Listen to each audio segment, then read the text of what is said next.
Time for another proposal review. This one reads, Hi, I see that you're looking for a graphic designer for social media post design for an online business. I'm going to pause it right here. What we've read so far, the beginning of this proposal, is what the client will likely see when they're seeing a little preview, when they're looking at all the proposals of all the freelancers that applied. And based on this, I would personally, if I were the client, I would just move on to the next freelancer. It doesn't tell me anything that stands out, just that you know how to copy and paste something from the job post. So you're essentially just regurgitating that info back to me or back to the client. Then you say, I'm ready to start right away, but can you share when would you like to get it completed? It's great that you're ready to start ASAP. This could have been actually a better hook to start a proposal with. On the other hand, I would personally leave the questions to the end of the proposal. Same as the next part, can you please show me your brand guidelines and website, if any, so that I can create a social media post accordingly. By the way, don't just create a social media post for free for them. Make sure it's a paid test. And also, how many posts have you want? Same here. Okay, like I said, leave the questions to the end, and I'll say it once again.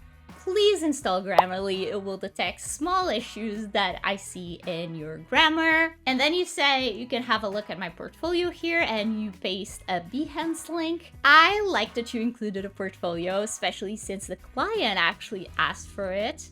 But I would encourage you to create a PDF portfolio that you can attach to every job post you apply to, because Upwork can be a little bit iffy with sharing links, so I would keep it to a minimum, and if you can attach it, better. Then you finish off by saying thank you for your consideration, and I look forward to the opportunity to work with you. Kind wishes, Erin. So if I were to rewrite this proposal, it would go something like, hi, client's name. You know, I always like to find the client's name. I'm the designer you're looking for, and I can start right away. I'm attaching my portfolio so you can have a look at my past work. I'd love to see your website and brand guidelines to get a better feel for your brand.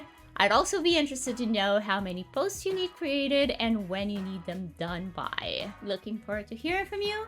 Erin. Bottom line here is you'll win more proposals if they actually get seen by the client, and you can actually increase the chances of them getting actually viewed by starting with a catchy intro to your proposal. You want to have a hook, something that grabs them in and makes them want to click to read more. You also need to make sure you're applying to the right jobs though, and also that they're active jobs. You can actually find this by going to Find Work, My Stats on Upwork. You can see whether it's a problem with them not being seen in the first place, or if they're getting seen but just not responded to. If they're not being seen, you've applied to the wrong job, so be careful next time. And if they're being seen but not responded to, make sure you tweak something in your proposals because they're definitely not cutting it. Now, if you want your proposal to be reviewed in a future video, I'll link, as always, the link below to the form so you can submit it. It's super simple and it's free, so you have nothing to lose. And in the meantime, check out this other proposal review I did on the channel, and I'll see you next time.